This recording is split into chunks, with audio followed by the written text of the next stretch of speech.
e todas, sobretudo. Vamos falar hoje sobre o corpo na gravidez fala mais alto. O corpo na gravidez fala mais alto porque ele é o protagonista principal, ou pelo menos ele se torna um grande protagonista, o corpo. Estamos falando do corpo na gravidez que fala mais alto. Ele fala mais alto porque é no corpo que estão acontecendo muitas coisas. E é justamente esse corpo que a gente não olha, né? A gente não presta atenção a esse corpo. A gente não vê o corpo como uma que a gente precisa ouvir, que precisamos respeitar, que precisamos compreender. A gente vê um corpo, nós mulheres também, né? Oi, Caroline. Oi, tudo bem? Tudo, e você? Você tem como Tudo levantar bem. um pouquinho a câmera? Porque tá Assim ou assim? assim, Assim? assim dá para ver você melhor. Assim, Tá, não peraí. tanto, não tanto. Assim, Peraí. assim, Peraí que eu vou fazer um negócio. Peraí, tá. eu vou ajeitar. Isso, mais ou menos assim. Aí, sim. Ok. Ok, né? É, agora a tua testa tá Tá cortada. muito. Isso, agora tá assim, assim, assim, Ele assim. não tá ficando, olha. Peraí. Eu vou dobrar mais uma vez. Então, a gente estava falando sobre o corpo, porque o corpo mesmo, as mulheres hoje em dia assim atentas, elas estão com uma abordagem ao próprio corpo como um objeto que eu vou moldar, né? Vou moldar, eu vou construir para que seja bonito, perfeito, mas não necessariamente que eu ouço, que fala comigo. Um corpo que eu preciso respeitar e que tem seus ritmos e suas necessidades, né? Hoje a gente ainda não olha bem esse corpo. E na gestação esse corpo vira um protagonista. E você falou isso que o corpo ele tá em evidência, né? Nas redes sociais, só que de outra forma, né? É uma outra coisa. Não tem uma atenção ali, né? Não tem uma atenção para o corpo, Uhum, né? O corpo, como eu estou falando, como sujeito, como uhum. com que você tem uma relação com o corpo e ouve o próprio corpo. E quando a gente tem um bebê dentro do corpo, essa situação se faz muito evidente, porque as mulheres, eu vejo mulheres que conseguem continuar, fora os primeiros meses que a gente está se acostumando, mas continuam a gravidez, o processo da gravidez, como se fosse uma coisa fisiológica que está acontecendo com elas enquanto elas estão fazendo a vida delas de sempre. Sim, Duas como coisas se tivesse separadas, né? Tem o separado. corpo, vai É. fazendo as coisas, né? E como que a gente pode entender melhor a linguagem do corpo, Adriana? Como que seria esse processo de entender essa linguagem? Então, em primeiro lugar, é prestar atenção ao corpo, ou seja, parar, parar e se perceber. Perceber o que o corpo fala, como que a gente se sente, como é que a pessoa se Uhum. sente, né? Como é que ela tá. E não se o corpo tá bonito, segundo os cânones estereotipados ou não, mas se o corpo está precisando do quê? Você está precisando de descansar? Eu vejo, assim, gestantes que não descansam, por exemplo. Não Sim. descansam, não param, trabalham como se não estivessem grávidas. Quando elas estão precisando descansar, porque depois na sessão aparece isso, mas não se trabalha, não se para, porque tem sempre alguma coisa mais importante, que é a mesma coisa que se fazia antes de ficar grávida, né? Isso que eu quero dizer. A relação não muda, o É. corpo é um meio para a gente alcançar coisas. Na gravidez, o corpo precisa ser ouvido, ou seja, a gente precisa entender o que está acontecendo conosco, nos percebermos por dentro, por assim dizer, né? Do lado interno. Então, os sintomas, eles são úteis para chamar essa atenção Isso, os sintomas servem para chamar a para nossa atenção.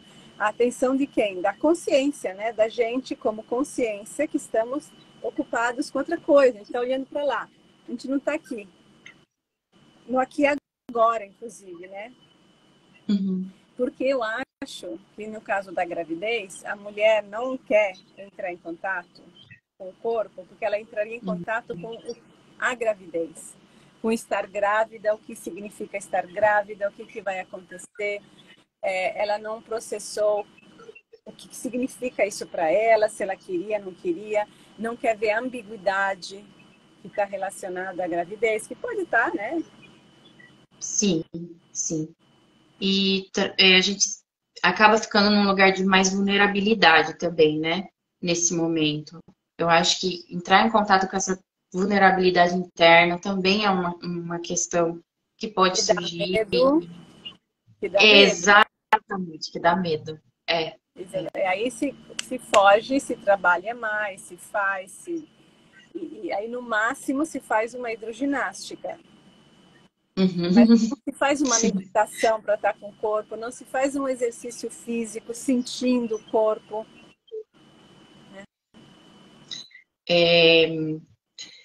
Para começar a entender esses sintomas, a gente precisa ir um pouco além deles, né? Não é assim, o sintoma a gente vai cuidar de sempre, mas a gente tem que ir além dele. Como fazer isso, Então, né? Eu sinto. o sintoma é a sintoma físico. Eu estou sentindo, sei lá, dor nas costas, eu estou sentindo um peso na Isso. barriga, eu tô, né? Eu tô cansada mesmo, né? Esse aqui é o físico. Aí o que as pessoas hoje fazem? Grávidas, não grávidas, jovens e velhos, vão para o médico tomar um remédio, vão para o especialista que conhece o seu corpo muito mais do que você, obviamente. E aí vão escutar do Papa da coisa, o que está acontecendo com você. O que eu estou dizendo aqui é que, além disso, o ir além é tentar entender o que significa aquele sintoma. O sintoma é um símbolo também. O que significa, o que ele está dizendo sobre mim, sobre a minha gestação, mas sobretudo, não a gestação, se estou bem, se estou mal, se o bebê está vivo ou morto, mas sobre como eu estou me relacionando com a gestação, com a minha gestação. É isso que o sintoma está trazendo.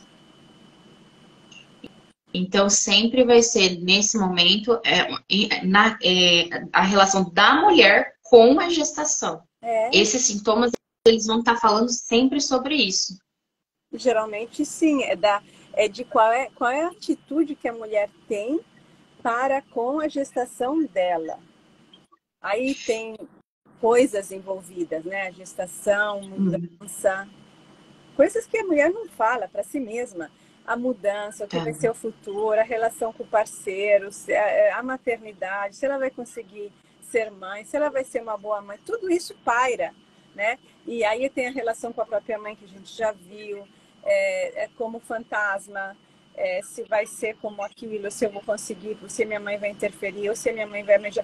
Um monte de coisas que ficam não ditos, com palavras não expressas, aparece no sintoma, porque está lá e a mulher não para, ela está fazendo outras coisas super importantes.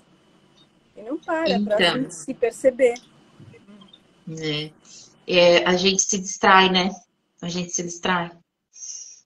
A gente se distrai para não se perceber. Você fez isso também? Deixa eu ver, peraí. Eu não tive sintoma. Na primeira gestação não tive sintoma nenhum. Na do Miguel, eu nunca tive indigestão. Nunca. Mas nunca. Na do Miguel eu tive indigestão a gestação inteira. Do começo ao fim. E eu não podia comer, assim, nada que fosse, assim, açúcar, coisas com gasosa, um monte de coisa começou a entrar assim num lugar que eu já não podia comer. E é lógico que eu não comia, mas mesmo assim ainda eu às vezes passava mal. E era uma coisa que eu não estava conseguindo digerir, né? Era uma coisa que estava ali. Bom, mas ele não estava te fazendo comer coisas que não era para você comer mesmo, né? Exatamente, Ele estava te também. ajudando na tua saúde. Muito, muito, muito, muito. No entanto, que também a gestação dele, não, assim, a única coisa que eu tinha mesmo era essa indigestão. Do resto, também não tive nada, não tive dor, nada, nada, nada. E assim, relativamente foi uma ótima gestação e que eu me sentia muito bem. A única coisa que eu tinha essa indigestão. Eu acho que que era esse sinal mesmo, de tipo, olha, não coma essas Porque você coisas. já estava provavelmente comendo demais. E o Bidel, É, não acaso, é o filho mais rebelde. do meio, sim, sim, sim. É. Sim, sim. É, Ele já estava mandando a mensagem. então, chutando aí. Mas então a gente É, é isso, olhar para o corpo é se perceber, tentar entender dentro do nosso contexto como que a gente está. Portanto, aprender a olhar para a gente e enxergar o corpo como uma parte orgânica do nosso ser, não como um meio de transporte para nossa consciência. né? Porque o corpo tá junto, né? É igual você falou, a gestação, o que a gente sente, os sentimentos, tá no nosso corpo também, né? Claro, o corpo ele mesmo é um símbolo e ele representa todas as coisas que a gente sente, todas as nossas experiências que ficam guardadas, como se fosse num depósito, e ficam presas no corpo, que fica mudo. E aí, na gestação, como tem uma coisa muito grande acontecendo, e tem um outro ser, uma outra vida, ela se mescla, né, com a nossa vida e com todas as coisas, inclusive que a gente não fala. E aí começa a dar sinais, né? Começa a se manifestar mais do que antes. E Uhum. essa escuta do corpo, ela vai nos ajudar depois no parto, que se faz com o corpo, né? Não com as evidências Sim, científicas, com o corpo. sim. E esse sentir, eu acho que é o ritmo do parto, né? Que o parto tem um ritmo, tem um próprio movimento ali, e que se a gente não está percebendo o que está acontecendo com a gente, eu acho que a gente não consegue acompanhar ali, A né? gente está desafinadas, né? A gente não está afinada com o corpo, desconectadas, e aí não conseguimos. E por isso que eu digo, a mulher tem que aprender a ser parideira, ou reaprender, né? Porque ela sabe. Reaprender, mas tem que reaprender. E ela tem que se focar nisso, porque o fato de parir é uma relação dela com o corpo, em que o corpo toma a dianteira, porque é o corpo que vai levar o processo, né? Vai fazer acontecer, mas ela tem que saber acompanhar, portanto, saber se entregar ao corpo, saber compreender, no sentido mesmo intuitivo, muitas vezes, ter desenvolvido essa familiaridade com o corpo que permite, com o corpo que quer dizer com a sua interioridade também, né? Que permite que ela possa se entregar ao corpo e acompanhar e ter confiança, né? As mulheres hoje não têm confiança, porque a desconfiança é da racionalidade. O corpo tem confiança, o corpo sabe o que ele está fazendo. E isso, a gente fala da gestação, né? Mas isso acontece na nossa vida mesmo, né? Não só na gestação, porque a gestação é um reflexo da nossa vida. Vai aparecer na gestação o que acontece na nossa vida, o que está acontecendo dentro da gente mesmo. Não é que vai aparecer porque está gestando, mas é porque já estava por ali, Sim, né? para Também. ser enfatizado. É, É, não é porque é estava uma coisa que gestando. já vinha. É que a gestação dá aquele empurrão, né? Vem, meio que puxa, né, pra cima, assim, né? Sim. Evidencia, não sei, deixa Sim, muito na cria uma cara. situação. A gestação é uma situação mais em que, enfim, tem que fazer alguma coisa, está acontecendo alguma coisa, a barriga está crescendo, vai acontecer, enfim. Gera uma situação em que a mulher é obrigada a se olhar, ou pelo menos, né? Ela é impulsionada a ter uma abordagem diferente a si mesma. Não quer dizer que ela vai fazer isso, mas ela Então, tem essa oportunidade. é, e isso também é um processo, e, e aí a gente faz isso em análise, com terapia, né? Carolina Cedo, né? é uma das maiores assim, fãs da terapia, né, da análise. Eu tenho. Sou. É porque, é porque as pessoas não entendem, né? As pessoas acham que a análise é para quando se tem algum problema, né? Como se, primeiro, todo mundo tem problemas. Mas aquilo que a gente está falando aqui é uma abordagem diferente que requer um aprendizado. A cultura nossa não faz isso. Não adianta você ser uma mulher humanizada porque você leu livros, né? E sabe falar de coisas. É muito mais. Isso não quer nem dizer que você é uma mulher, sinceramente, né? Assim, quer dizer, essa falta de relação com o corpo, essa falta de intimidade com o teu corpo mulher, fêmea, é o grande problema, que a gente não aprende em livros. Não se aprende lendo livro. Né? Se aprende desenvolvendo uma relação consigo. Então, para desenvolver uma relação consigo, é essa a função da análise. É um processo de educação a desenvolver uma nova relação consigo que supera e quebra e interrompe e supera a relação que se aprende no mundo, com o mundo, em qualquer lugar. Da vida que a gente teve mesmo, né? Da nossa Da cultura, vivência inteira ali. Da nossa história pessoal, dos amigos, da mídia, de todo lugar. Eu ia te perguntar qual leitura que você indicaria para a gente começar a entender os sintomas. Porque o sintoma, ele tem uma linguagem, né? Assim, o sintoma em si tem uma linguagem que mostra mais ou menos o que pode estar ligado ali no emocional. Porque tem uma lógica, uma ligação entre uma coisa e outra. E aí, o que você diria que seria interessante buscar? Eu não pegaria pelo sintoma para encontrar o sentido do sintoma e dar um manual para isso. Para esse manual, eu aconselho o nosso curso Manual do Autoconhecimento. O livro que eu sugeriria pega por um outro viés, que é como eu gosto de trabalhar, que é o viés do que é bom. O que é bom? Eu sugiro o livro do Alexander Lowen, que se chama A Alegria do Corpo.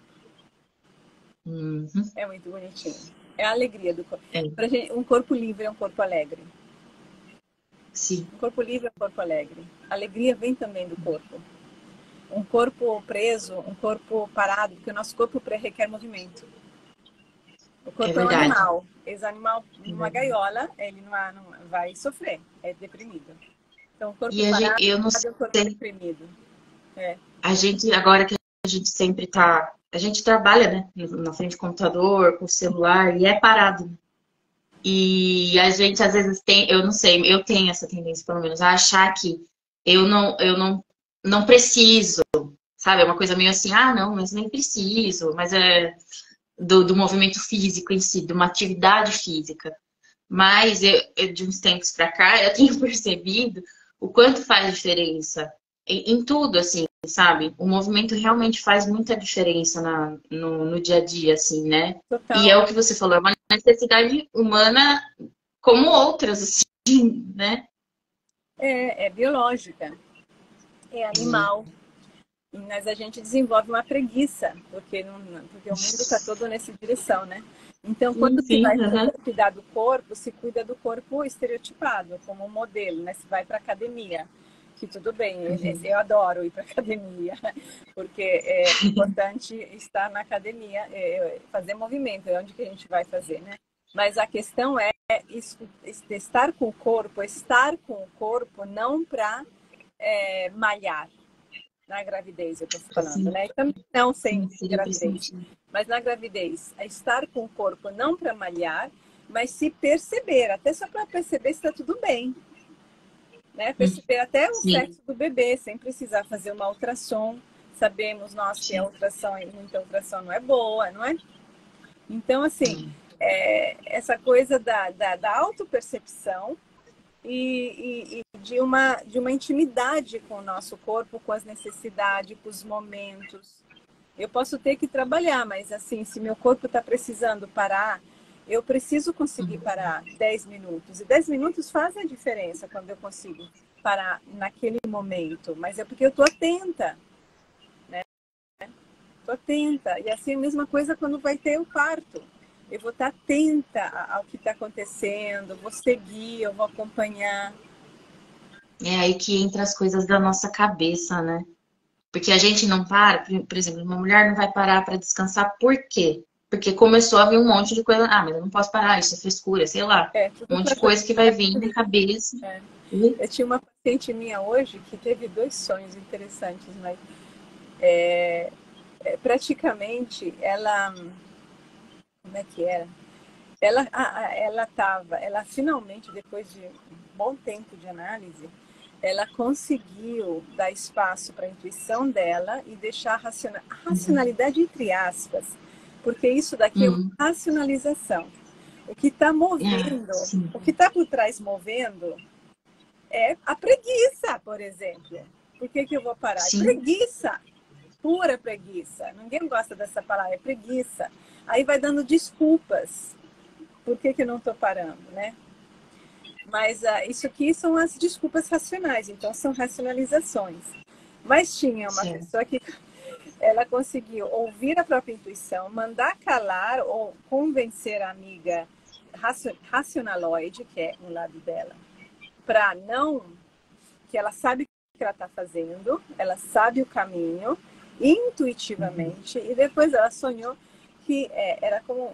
tiravam a cabeça dela como se fosse o Pinóquio, né? Como se fosse um boneco de madeira. Sim. Tirava a cabeça dela. E o que parece meio estranho, tirar a cabeça, nesse contexto, fez todo sentido. Porque a cabeça, esse tipo de cabeça, ainda mais de um boneco de madeira, é uma cabeça fictícia. É um modo de pensar fictício.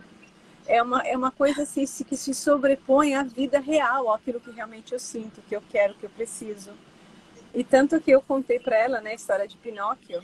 Pinóquio era um boneco de madeira e o pai dele, o Geppetto, ele o mandou para a escola, ele era cuidadosíssimo, amorosíssimo. E o que o Pinóquio fez?